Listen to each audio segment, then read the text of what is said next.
안녕하세요. 선부중학교 3학년 학생 여러분, 현규쌤입니다. 이번 시간은 30시간, 바로 1930년대 국내 독립운동 두 번째 시간입니다. 지난 시간에 이어서 하는 거라 학습지는 똑같이 46번 학습지고요. 교과서는 76에서 77, 82에서 83페이지에 해당하는 부분입니다.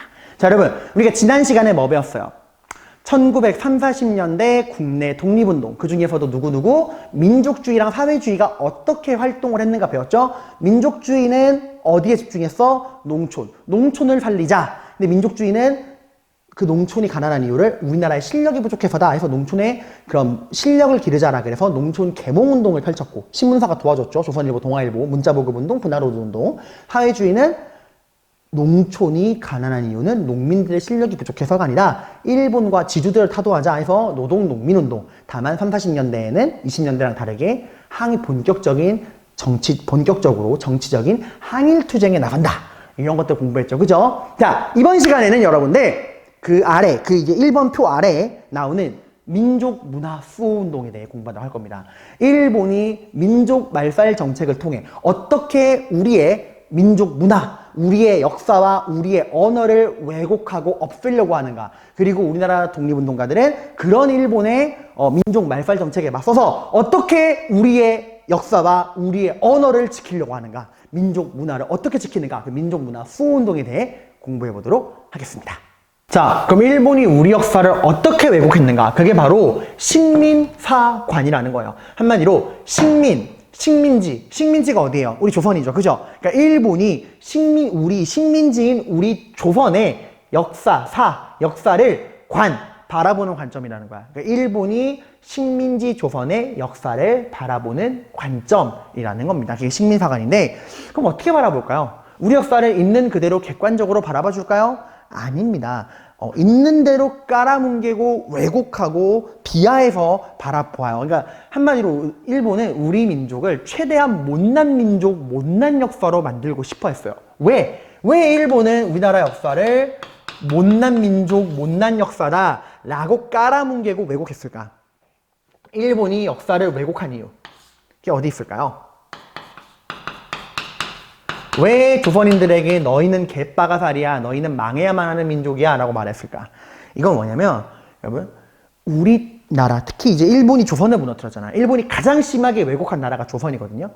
그 조선이 못난 개찐다 찌질이의 못난 민족이 돼야 그 조선을 무너뜨린 일본의 행동이 정당화될 수 있는 거예요.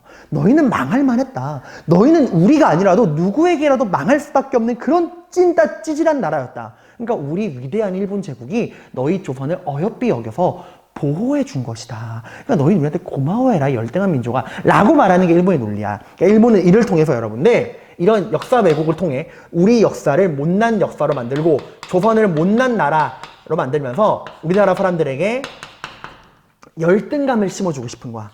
그리고 우리의 민족의식을 약화시키길 원했어요.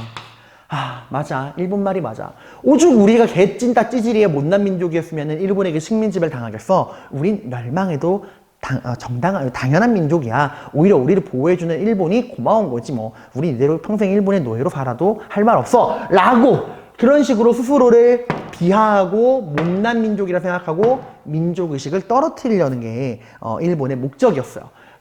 이를 통해서 당연히 이렇게 되면 우리가 스스로를 못난 민족이라 생각하는 순간 일본의 그런 식민지 침략과 지배는 나쁜 행동인가요? 아니죠. 그 개찐다 찌질이 망할 만한 민족 일본이 오히려 보호해주는 거잖아. 그러니까 이렇게 열등감을 가지게 되면 일본이 우리 조선을 식민지를 침략해서 지배하는 게 나쁜 행동이 아닌 거야. 어쩌면 당연한 행동이 되는 거예요. 일본의 그런 조선에 대한 식민 지배가 정당화되고 합리화되는 거야. 당연히 우리 민족의 저항은 약해지겠죠. 그러니까 일본의 역사 왜곡은 이런 목적을 가지고 있는 거예요. 우리 사람들의 열등감을 자극해서 민족의식을 떨어뜨리고, 그래서 일본이 우리 조선을 식민 지배하는 거를 당연하게 받아들이도록 정당화하고 합리화 시키려는 그런 목적이었다라고 하는 겁니다. 그러면 어떤 식으로, 이런 목적은 알겠어. 그럼 어떤 식으로 우리 역사를 왜곡했느냐, 그 내용을 좀 볼 건데, 내용을 좀 볼 건데 크게 네 가지를 보도록 할 겁니다. 첫 번째는 타율성론이에요. 타율성론. 자, 우리가 무언가 새로운 내용 공부할 때는 용어에서 뜻을 찾아봐야 되는데 이 타율성론, 이 타율이라는 게 뜻이 뭐냐면 이 타율의 반대말이 뭐냐면 자율이에요. 자율학습. 스스로 하는 게 우리가 자율이라 그러죠. 자율적으로 한다. 타율은 그 자율에 스스로 한다는 자율의 반대말. 그러니까 뭐야? 스스로 하는 게 아니라 억지로 남이 시켜서 하는 걸 타율이라 그래요. 그러니까 타율성론. 이건 뭐냐면 일본이 말하는 거야. 너희 조선은, 너희 한국의 역사는 스스로 주체적으로 발전한 적이 있다 없다? 없다. 너희는 주체적으로 스스로 무언가를 하는 민족이 아니다. 너희는 항상 남이 시키는 대로, 남이 시켜야만 억지로 움직이는 타율적인 민족이었다. 너희는 타율적인 민족과 역사야. 일본이 그렇게 말하는 거예요. 그러니까 타율성론은 너희 한국의 역사는 스스로 하는 자율적인, 무언가 스스로 결정을 내리는 그런 자율적이고 주체적인 발전은 있다 없다? 없다는 거야. 너희는 스스로 무언가 할 줄 모른다는 거야. 너희는 항상 남이 시키면 억지로 움직이는 타율적인 민족이었다. 그 남이 누구야? 중국 혹은 일본. 그러니까 너희 역사는 계속 중국이나 일본이 시키는 대로, 우리 일본이 시키는 대로 움직였고 너희는 언젠간 우리 일본 아니면 중국에게 지배당할 수밖에 없는 그런 운명을 타고난 타율적인 민족이야 라고 하는 게 타율성론이에요. 와우. 그렇다네요. 일본이 그렇다고 말하는 거예요. 자, 그리고 두 번째 또 말은 뭐냐면 일본은 뭐라 말하냐? 정체성론이라는 걸 들고 나옵니다. 자, 여기 봐 여러분들. 이 정체라는 말이 중요한데 이건 야, 이 정체가 뭐냐? 그런 게 아니에요. 여러분 가끔 명절에 얼마 전에 또 추석이었죠. 그 뉴스 나오죠. 추석 명절 고속도로가 정체되고 있습니다. 차들이 많이 몰려 도로가 정체되고 있습니다 라는 말을 하죠. 정체는 멈춰 있다는 거예요. 그러니까 정체, 도로가 정체되었다. 그러니까 막혀서 움직이지 못한다. 정체라는 건 한 발자국도 앞으로 나아가지 못하고 그 자리에 그대로 고정되어서 멈춰져 있는 상태를 정체라 그래요. 일본은 말하는 거야. 너희 역사는 정체되어 있어. 너희 역사는 시간만 흘렀지 그 긴 시간 동안 단 한 걸음도 앞으로 나아가지 못하고 발전하지 못하고 그 자리에 그대로 멈춰있는 그런 역사를 가진 민족이야. 정체되어 있는 민족이 하는 거야. 그럼 어디에 정체되어 있냐? 고대에. 고대. 너희는 고대에서 정체되어 있다라고 말을 해요. 나중에 또 자세하게 배울 거지만 역사는 여러분 수학이랑 다른 게 공식이 역사는 없어요. 근데 그 역사에 몇 안 되는 공식이 있는데 전 세계의 이제 나라들은 다 3단계의 발전 과정을 거친다. 고대, 중세, 근현대. 이런 식으로 이제 발전을 해나간다는 그 법칙이 하나 있거든요, 역사에. 근데 일본은 말하는 거야. 너희는 고대에 머물러 있다. 그러니까 이 말은 너희는 중세, 고대라고 할지 고대, 중세, 근대라고 얘들아. 고대, 중세, 근대 3단계 발전을 하는데 너희 조선은 고대에 정체되어 있대. 이 말은 우리가 고대에 정체되어 있다면 어디로 발전하지 못했다? 중세로는 발전하지 못했다라는 거야. 그러니까 자, 그럼 얘들아 봐봐. 너희가 우리 역사가 고대에 정체되어 있고 중세 두 번째 단계인, 그러니까 1단계인 고대에 머물러 있으니까 두 번째 단계인 중세로는 발전하지 못했고 이 말은 마지막 3단계인 근대로 발전할 수 있다 없다? 없죠 당연히. 2단계인 중세는커녕 1단계인 고대에 머물러 있는 나라가 어떻게 마지막 단계인 근대로 발전할 수 있겠어. 그러니까 일본은 우리는 스스로 좀 여기 옆에 좀 지울게요. 스스로 근대로 발전할 가능성이 있다 없다? 없다라고 이야기를 하는 거예요. 그러니까 고대, 중세, 근대 3단계 중에 우리는 고대에 정체되어 있어서 2단계인 중세로 발전하지 못했고 당연히 마지막 단계인 근대로 스스로 발전할 가능성이 있다 없다? 없다. 그러니까 우리 위대한 일본이 이 고대에 멈춰있는 너희 열등한 조선인을 강제로 머리 끄댕이 잡고 어디로 끌어올려 주겠다? 근대로 끌어올려 주겠다. 버프 태워주겠다 라는 말을 하게 돼요. 그게 바로 여기에 따라 나오는 그 유명한 식민지 근대화론이에요. 우리 일본이 너희 식민지 조선을 뭐 해주었다? 근대로 바꾸어 주었다. 이게 식민지 근대화론입니다. 그러니까 이거는 여러분 지금 이런 거요. 여러분이 게임을 리그 오브 레전드 좋아하죠? 여러분 만년 브론즈야. 아무리 해도 실버로 골드로 갈 수가 없어. 그걸 보던 다이아 친구가 으이그 하더니 야 듀오 하자. 버프 태워줄게. 하고 다이아 친구가 여러분을 버프 태우더니 골드까지 끌어올려준 거야. 그럼 여러분 그 친구 원망합니까? 아니죠. 형님이라 부르죠. 형님 감사합니다 이러죠. 일본이 그 얘기 하는 거야. 브론즈 단계에 머물러 있는 너희 조선을 우리 위대한 일본이 골드까지 다이아까지 끌어올려준 거야. 그러니까 우리의 식민 지배는 너희를 발전시켜준 거야 이거요. 그러니까 일본의 식민 지배는 고대에 정체되어 있는 열등한 한국인을 근대로 끌어올려 주었다. 그러니까 일본 덕분에 우리가 뭐 됐다? 근대화되었다. 그러니까 일본의 식민 지배가 근대화에 도움이 되었다라고 하는 거예요. 그러니까 연결되는 거지. 스스로 근대로 발전하지 못하는 우리 민족을 식민 지배를 통해 근대로 업그레이드 시켜 주었다. 고마워해라 이겁니다. 자, 그 다음에 뭐 기분 나쁘죠? 정상이에요, 여러분들. 이거 듣고 기분 좋으면 그건 좀 정신과 치료 받아봐야 돼. 더 기분 나쁜 마지막 말이 있어요. 이 모든 거의 절정. 자, 이거 뭐라고 적었죠? 당파성론. 이 당파성론에서 당파가 핵심인데, 이게 뭐냐면 여러분들, 작년에 여러분 조선시대 공부할 때, 언제 조선시대 공부할 때 제일 짜증났어요? 사림이 정권을 잡고 나서 사림이 나눠지죠. 동인, 서인, 남인, 북인, 노론, 소론, 분당 정치할 때 짜증났죠, 여러분들. 뭐 이렇게 많아? 이러잖아요. 일본이 이제 그걸 들고 나온 거야. 야, 봐라. 너희 이 열등한 조선의 역사를 봐라.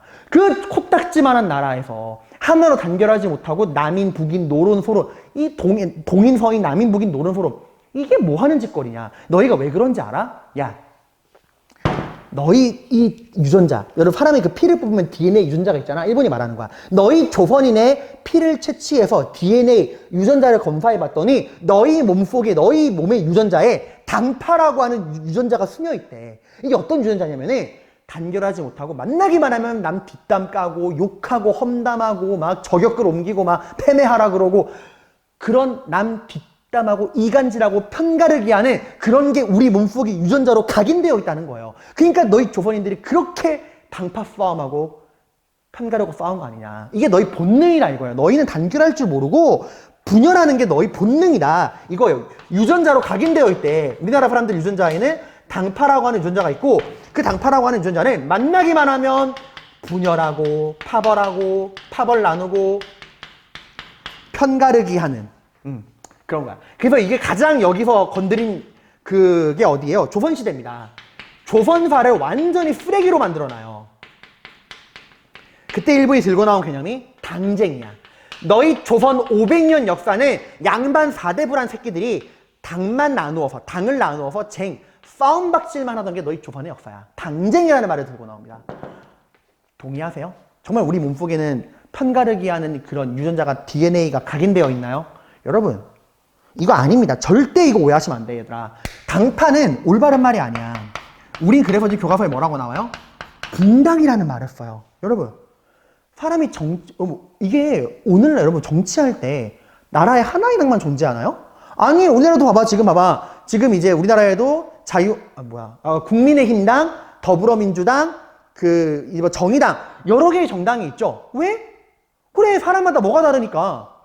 생각이 다르니까 자기랑 같은 생각을 가진 사람들끼리 당을 나누어서 정치하는 거 너무 당연한 거 아니야? 지금 전 세계 다 그렇잖아요? 미국도 공화당, 민주당, 일본 정당이 얼마나 많은데 전 세계 모든 나라가 자기 사는 생각이 다르니까 같은 생각 가진 사람들끼리 당을만 나누어서 정치하는 건 너무 당연한 거야, 얘들아. 안 그런 나라가 없어요. 안 그런 나라 딱 하나 있지. 북한. 콩팥당 하나 있잖아요. 그게 정상적인 나라예요? 그건 아니야, 얘들아. 갈등을 은폐하고 있는 거지, 얘들아. 이건 당연한 거야.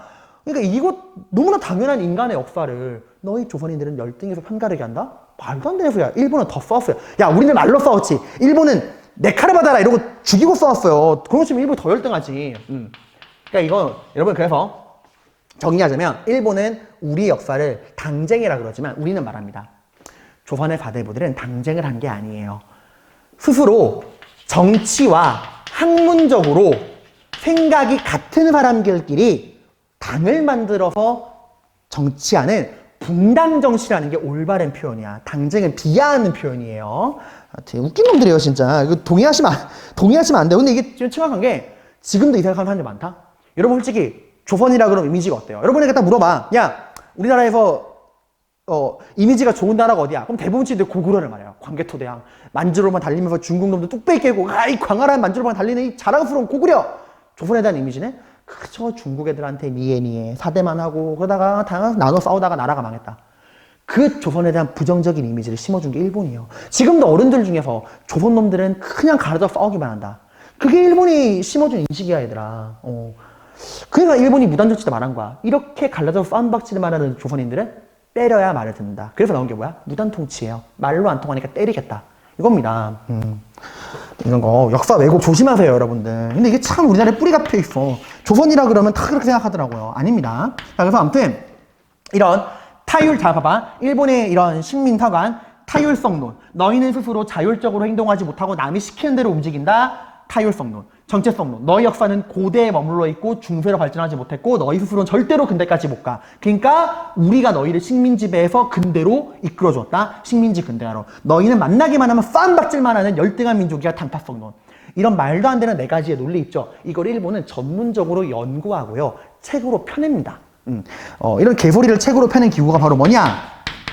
개소리 전문 편찬 기구 바로 조선사 편수회예요. 얘들아, 이름에 조선사가 들어간다 그래서 긍정적이라고 생각하면 안 돼. 우리 역사를 왜곡하는 식민사관을 전문적으로 연구하는 기구예요. 부정적인 기구입니다. 이게 역사예요. 그럼 언어는 간단하게 언어는 학교에서 한국어 과목이 사라지고요. 한국어 사용이 금지되고요. 일본어를 쓰라고 했죠. 거기다가 창씨개명도 시키고. 자, 그러면 일본의 이러한 역사 왜곡에 맞서서 우리가 어떻게 역사를 지켰는가? 우리의 이제 역사 수호, 우리 민족의 저항, 이거를 살펴보도록 할게요.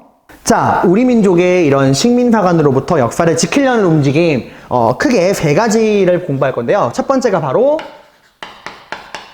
민족주의 사학입니다. 민족주의 사학. 자, 이 민족주의 사학은 여러분들, 여러분의 이해를 돕자면, 절대 올바른 표현은 아니지만, 이해를 돕자면, 여러분이 막 국뽕이 차오른다 이런 말 하죠. 아, 주모 셔터내려 국뽕이 차오르네 이런 말 하잖아요, 여러분들. 약간 그런 거랑 비슷하게 보시면 돼요.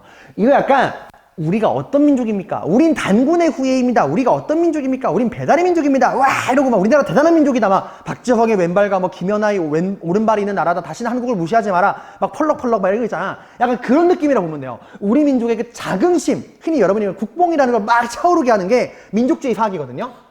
그러니까 우리 민족의 자긍심과 민족의식과 애국심을 막 키워주는, 막 가슴이 웅장해지는 막 그런 게 이제 민족주의 사학이에요. 근데 제가 지금 이해를 돕기 위한 한 것이 올바른 표현이 아니야. 근데 이런 우리나라 독립운동가 중에 민족주의 사학자들은 그 사람들에게 이런 말, 우리가 어떤 민족이냐, 우리 민족 대단한 민족이야, 막 국뽕을 막 차오르게 했거든. 왜 그랬을까? 왜? 여러분 봐봐, 일본이 지금 끊임없이 말하잖아. 야, 이 개빠가사리 열등한 조센징들아, 너흰 정말 개찐다 찌질이의 못난 민족이고 우리의 식민지를 받아 당연한 민족이야 라고 말하니까 우리나라 사람들이 이때 이게 되게 먹혔어요. 왜? 지금 우리 현실이 시궁창이잖아. 우리가 진짜 현실에 일본에게 식민지배 당하고 있잖아. 그러니까 일본 말하는 게 그럴싸하게 들리는 거예요. 맞아, 우린 정말 개빠가사리 열등한 조센징인가 봐. 일본의 지배받는 게 당연한 거지 하고 사람들이 단체로 무기력증과 우울증과 열등감에 빠져 있는 거야. 스스로를 이렇게 못난 민족이라 생각하면은 일본에 대한 저항심이 들어 안 들어? 안 들거든. 식민지 받는 게 당연하다 생각하는데 독립운동이 안 되는 거야. 그러니까 사람들에게 이 열등감부터 걷어내야 되는 거야. 우린 절대로 일본의 식민지배를 당할 만큼 열등한 민족이 아니야. 그러니까 뭐 해야 돼? 일본의 식민지배에 저항해야 돼 라고 해야 되니까 사람들의 그런 열등감을 벗어던지고 용기를 심어 넣어주기 위해서, 그래서 이런 게 나오는 거예요. 그러니까 한마디로 이거는 일본의 식민지배는 절대 정당한 게 아니다. 우리는 절대로 일본의 식민지배를 당할 만한 민족이 아니다 라고 하면서 독립운동의 정신적인 토대를 만드는 겁니다. 그래서 여기는 정말 가슴이 웅장해지는 그런 역사를 써요. 자주적이고 이제 주체적인 입장에서 역사를 서술합니다. 우린 정말 대단한 민족이야. 우린 절대로 일본 놈들의 식민지가 될 만한 민족이 아니야 라고 하면서 자랑스럽다 이렇게 얘기하는 겁니다. 자, 이런 민족주의 사학은 이런 개념이고요. 이 민족주의 사학의 대표적인 학자가 바로 박은식이라는 분입니다. 굉장히 중요한 분이에요. 알아두세요. 그리고 또 한 분은 이제 신채호라는 분이 있어요. 박은식과 신채호. 이 두 분이 있는데, 일단 여러분, 이 박은식이라는 분은 어느 쪽의 역사를 연구했냐? 주로 근대사. 그러니까 우리가 흥선대원군 때부터를 근대사라고 그러거든요. 여러분이 3학년 때 배운 역사를 근대사, 2학년 때 배운 걸 전근대사라 그러는데, 박은식은 그 흥선대원군 이후부터 근대사의 역사를 주로 연구합니다. 이분은 두 권의 책을 써요. 그 첫 번째 책은 한국통사라는 책을 써요. 한국통사. 여기서 중요한 말은 이 통이라는 글자입니다. 이게 뭐냐면 우리가 아플 때 통증이 느껴진다 이런 말 하죠. 하지만 아우 따가워 통증이 느껴져 이러잖아. 그러니까 이거야. 그 통이에요. 아플 통. 한국의 통. 아픈 역사. 이거 말하는 거야. 우리가 이렇게 대단한 민족인데 왜 일본의 식민 지배를 당했느냐? 왜 나라가 망했느냐? 가슴 아픈 얘기지만 우리가 왜 망했는지를 외면하지 말고 바라봐야 한다. 그러니까 이 한국통사는 한국의 아픈 역사, 왜 어쩌다가 나라가 망했느냐, 일본에게 어떻게 우리가 침략당해서 나라를 빼앗겼느냐라고 하는 그 일본의 침략 과정, 나라가 멸망하는 그 아픈 과정을 쓴 책이에요. 왜? 우리의 현실을 알아야 나의 약점이 뭔지 알아야 될 거 아니야. 그러니까 우리의 약점이 뭔지 알자. 우리가 왜 망했는지 눈 돌리지 말고 바라보자 라고 하는 거예요. 자, 그럼 이렇게 아픈 역사를 바라봤고 여기서 끝나면 안 되죠. 이렇게 나라가 망했지만 우린 지금 끊임없이 뭐 하고 있다? 나라를 되찾기 위해 노력하고 있다 라고 해서 그 다음에 쓴 책이 이 한국 통사를 통해서 멸망의 과정을 보고 그 다음에 쓴 책이 한국 독립운동 지혈사라는 책이에요. 지혈사. 독립운동 혈사. 피혈, 블러드. 독립운동이라고 하는 건 피가 흐르는 거잖아, 얘들아. 수많은 사람들이 독립을 위해 죽어가잖아. 그 독립을 위해 흘린 피의 역사라는 거야. 이런 일본의 침략에 맞서서 우리가 어떻게 피를 흘리며 독립운동을 하고 있느냐 라고 하는 거예요. 자, 그리고 이분 박은식 하면 여러분 또 생각해야 되는 게 이분이 시험에 나올 때 자료로 잘 나오는데 여러분 잠깐 뒤를 보시면 뒷장에 넘겨보시면 여러분들 거기 빈칸 채우기 문제 아래에 민족주의 역사학의 의미 하고 자료 2 한국통사의 서문 나오죠. 여기 보시면 보십니다. 이거 되게 잘 나와요. 옛사람이 나라는 멸망시킬 수 있으나 그 역사는 없앨 수 없다고 말했으니 이는 나라가 뭐라고 저기다 뭐라고 나와? 나라는 뭐래? 형체래. 역사는 뭐래? 정신이래. 이게 무슨 말이냐면 여러분 자 봅시다. 다시 돌아와봐요, 여러분. 이거 여기 밑줄 그어 놓으시고 이분은 말하는 거야. 이분은 국가는 뭐다? 형체다. 그리고 역사는 정신이다. 역사는 정신이다라고 말하는 거야. 이게 무슨 말이냐면 우리도 종교적인 용어긴 한데 육체가 있고 육체 속에 뭐가 있죠? 영혼이 있다고 믿죠. 그래서 종교에서 뭐라 그래? 우리가 늙어 죽으면 우리의 육체는 썩어 문드러져서 흙으로 돌아갈지라도 우리의 영혼이 뭐 천국으로 가거나 지옥 가거나 그렇게 하죠. 육체는 언젠간 썩어 문드러지지만 영혼은 불멸한다는 거죠. 이분은 말하는 거야. 국가는 사람으로 치면은 형체, 육체, 몸이다. 지금 우리는 일본에게 식민지배 당했다, 나라가 망했다는 건 우리의 몸이 지금 사라졌다는 것이다. 하지만 우리의 몸이 사라질지언정 그 몸속에 있는 정신, soul, 우리의 영혼은 사라지지 않는다. 영혼은 불멸한다. 그러니까 우리가 비록 우리의 몸, 국가를 빼앗겼을지언정 우리의 영혼, 우리의 soul, 우리의 정신, 우리의 역사만 지키고 있다면 언젠간 이 영혼은 다시 뭐한다? 부활할 것이다. 그러니까 뭘 지켜야 한다? 역사를 지켜야 한다. 라고 했던 거야. 그러니까 이분은 이렇게 비유를 합니다. 국가는 형체, 육체, 역사는 정신, 영혼에 비유했다. 라고 하는 거. 이거 잘 알아두세요. 그리고 박은식 사진, 그 뒷장에 왼쪽 아래 박은식 사진 있죠? 이 사진, 박은식 사진도 가끔 나옵니다. 아무튼 박은식은 역사를 뭐라 그랬다? soul. 가슴이 웅장해지죠, 여러분들? 혼이라고 이야기를 했다라고 하는 거예요. 자, 그 다음에 신채호는 어딜 연구했냐? 고대사를 연구했어요. 고대사. 뭐 고구려 백제 신라 그쪽 그런 고대사라 그러죠. 자, 그리고 이 고대사를 연구하면서 두 권의 책을 썼는데 하나는 조선 상고사. 여기서 조선은 우리나라 역사 전체를 말합니다. 우리 조선의 굉장히 오래된 역사. 그리고 조선사 연구초라고 하는 두 권의 책을 썼어요. 이 조선상고사에서는 뭐라 그러냐면은 우리 역사는 아와 비아의 투쟁이다 라고 해서 나와 비야 내가 아닌 존재, 그러니까 우리 민족과 다른 민족이 끊임없이 싸워온 게 우리 역사다 라고 말을 합니다.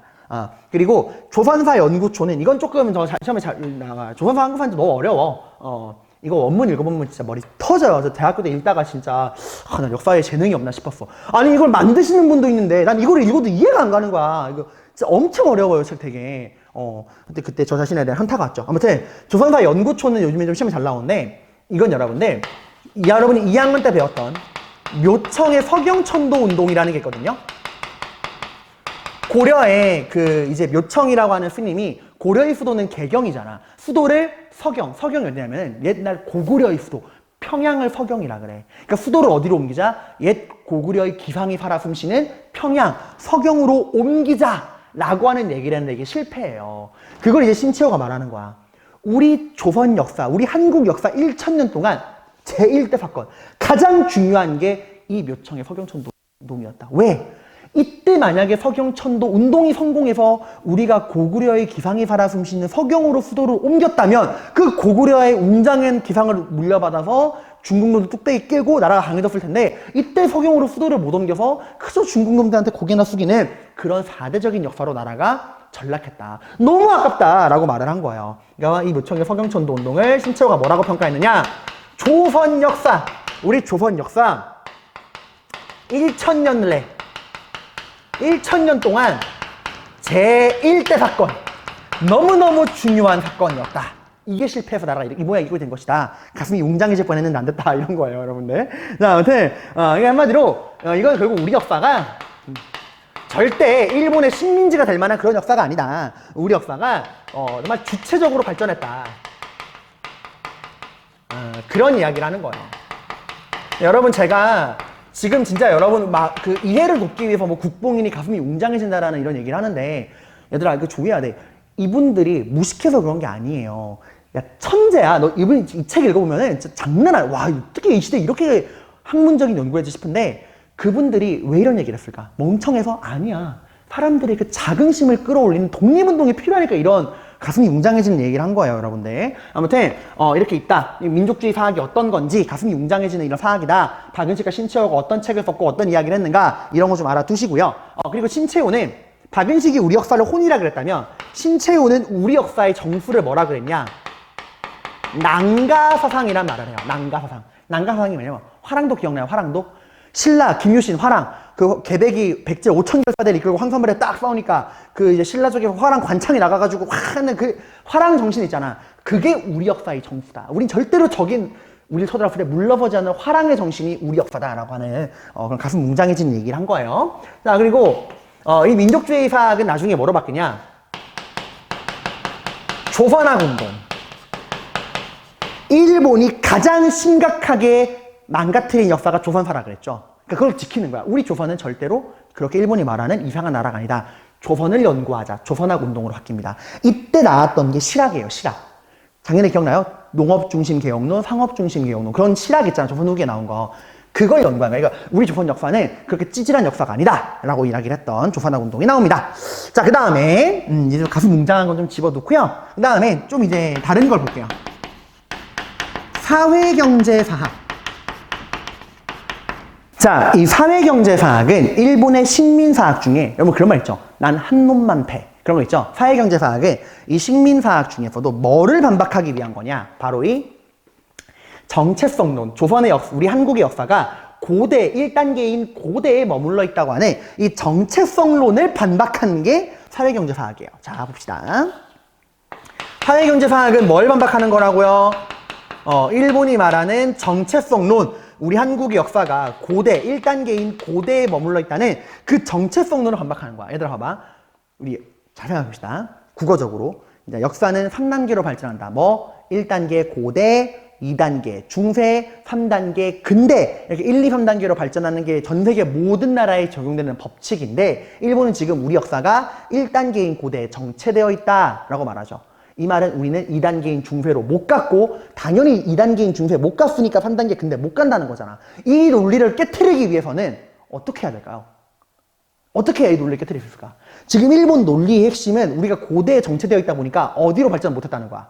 그래, 2단계인 중세로 발전을 못했다는 거예요. 그러니까 3단계까지 못 갔다는 거야. 그러니까 이걸 깨기 위해서는 뭐라 그래야 돼? 우리는 고대에 머물러 있는 게 아니다. 우리는 고대를 벗어나서 어디까지 갔다? 2단계인 중세까지 갔다. 얘들아, 여기서 이게 핵심이야. 중세가 있다. 우리 역사에 중세, 2단계인 중세가 있다. 이게 핵심이에요. 그러니까 당연히 우리가 2단계인 중세까지 발전을 했으니까 3단계인 근대까지 뭐 할 수 있다?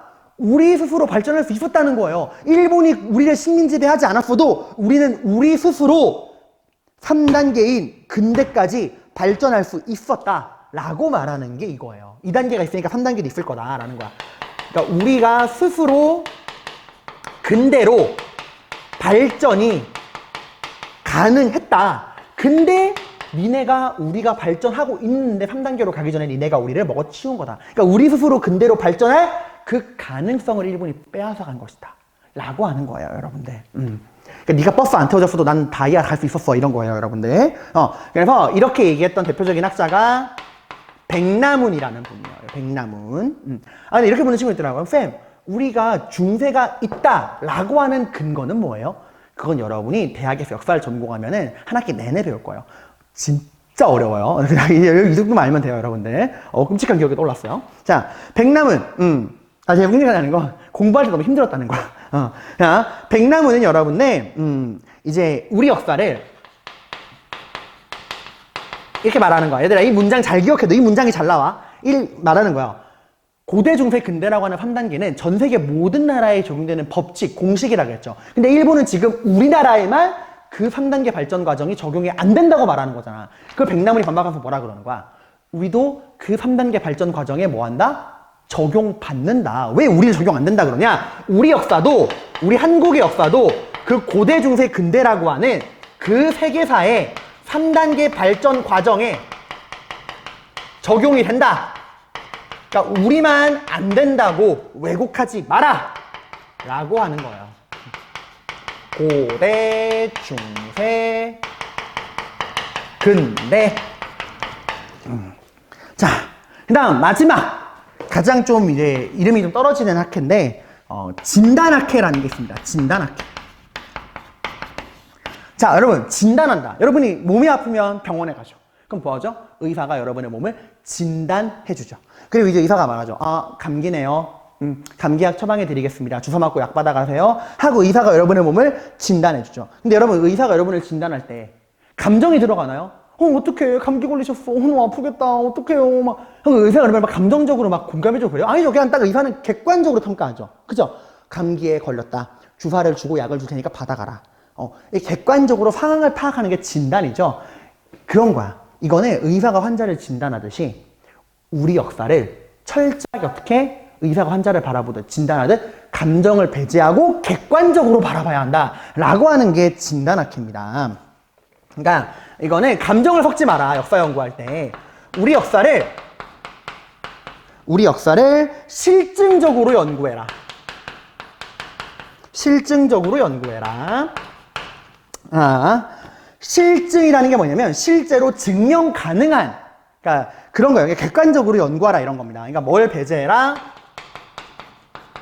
주관과 감정을 배제해라 라고 하는 거예요. 여러분, 이게 오늘날의 우리 한국의 주류 역사예요. 여러분, 역사 교과서 볼 때 한번 잘 봐봐. 역사 교과서에 감정적인 서술이 있나요?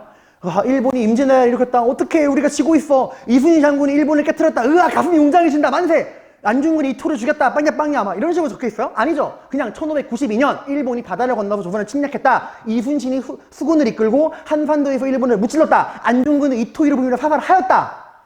객관적인 것만 나오죠. 그게 진단학회. 오늘 역사책이 다 이렇게 쓰여져 있는 거예요. 감정을 배제하고 있는 그대로 팩트만 서술하자는 건데, 이건 오늘날 비판을 많이 받는 게, 얘들아, 이건 사실 누굴 저격한 거야? 딱 봐도 얘들아, 이거 누구 저격한 거니? 그래, 이거 민족주의 저격한 거야. 왜 역사를 연구할 때 가슴이 웅장해지는 이런 얘기를 하느냐. 객관적으로 연구해라는 건데, 나 말했죠. 이분들이 바보라서 그런 게 아니야. 일본의 식민지배라는 현실 속에서 독립운동을 위해 이렇게 얘기를 한 거잖아. 근데 일본의 식민지배라는 현실 속에서 감정을 배제하고 객관적으로 역사를 서술하자는 거는 일본에 대한 반일 감정을 드러내지 말자는 거예요. 그러니까 이거 약간 독립운동이랑은 좀 거리를 두자. 역사를 학문으로 바라보자. 뭐 좋게 말하면 그런 거지만 좀 나쁘게 말하면 독립운동 쪽으로는 좀 거리를 두겠다. 그렇게 보일 수도 있는 거야. 그래서 오늘날 좀 비판을 많이 받긴 해요. 아무튼 이렇게 해서 자, 일본의 이러한 식민사관에 맞서서 우리 역사를 지키기 위한 웅장해지는 민족주의사, 박은식, 신채호 이런 이야기들, 그리고 정체성론을 반박한 사회경제사학, 있는 그대로 객관적으로 역사를 서술해야 한다. 팩트만 바라보자, 감정을 배제하자, 진단학회. 이렇게 세 가지의 움직임을 봤습니다. 이 역사고요. 시간이 많이 지나서 빨리 끝낼게요. 언어는 간단한데 얘들아, 언어는 진짜 쉬워. 언어는 1921년에 여기 보면 조선의 연구회라고 나오죠. 조선의 연구회가 한 업적이 뭐냐면 간단하게 말해도 한글날, 우리 10월 9일 빨간 날이죠, 여러분들. 얼마나 좋아. 그 한글날을 만드신 게 이분들이에요. 한글날. 그 당시에는 한글날을 뭐라 불렀냐? 가갸날이라 불렀어요. 가가. 그게 아니라 가갸, 거겨. 그겁니다. 사투리 아니에요. 가갸날이고요. 그리고 이 당시에 한글 잡지를 만들었어요, 이분들이. 이게 가능했던 이유는 1920년대 문화통치 시기니까 이런 소소한 활동들이 가능했던 거야. 근데 시기가 변합니다. 30, 40년대 넘어오면서 일본이 뭐 하죠? 민족 말살 정책을 시행하죠. 우리의 민족 개념을 없애기 위해서 우리 언어 자체를 없애버리려고 그러잖아. 우리말 교육을 금지하고 한국어 과목을 없애고 있잖아. 이런 상황에서 한글날 만들고 잡지 만든다고 해서 우리말이 지켜지나요? 아니죠. 그래서 이 20년대 조선의 연구회가 30, 40년대 일본의 민족 말살 정책에 맞서서 조직을 업그레이드 시킵니다. 그게 바로 시험에 정말 잘 나오는 조선어 학회예요. 이건 잘 나와, 얘들아. 이분들은 우리말을 지켜야겠다. 지금 우리말이 사라질 위기에 처했다. 라고 하는 거고, 이때 이분들이 만든 게 우리말을 지키기 위해서는 일단 우리말을 뭐 해야 한다? 통일해야 한다. 해서 맞춤법. 여러분 이리 봐봐. 이거 안 적어도 돼. 내가 만약에 이렇게 적었어. 어떤 느낌이 들죠? 으아, 이게 뭐 하는 짓이야? 이러죠. 이 무슨 말도 안 되는 거야? 이런 생각이 들죠, 여러분들? 맞춤법에 틀린 거잖아, 얘들아. 그지? 그래서, 이거 어떻게 맞는 거죠? 여러분, 그 맞춤법 있죠? 우리가 오늘날 올바른 맞춤법, 그거를 만드신 분들이 이거예요. 이분들이에요. 이분들은, 우리의 맞춤법, 한글 맞춤법을 통일한 분들이 이분들입니다. 자, 그래서 맞춤법도 통일하고요. 그 다음에 여러분들, 일본이 지금 우리말 자체를 없애다 보니까 우리말도 안 쓰면 까먹잖아. 그래서 이분들이 우리말을 지켜야겠다. 해서 뭘 만들 생각을 하느냐. 우리나라에 존재하는 모든 단어를 모은 사전을 만들자라고 해서 이분들이 우리말 큰 사전, 우리말 큰 사전이라는 거를 편찬하려고 시도를 합니다.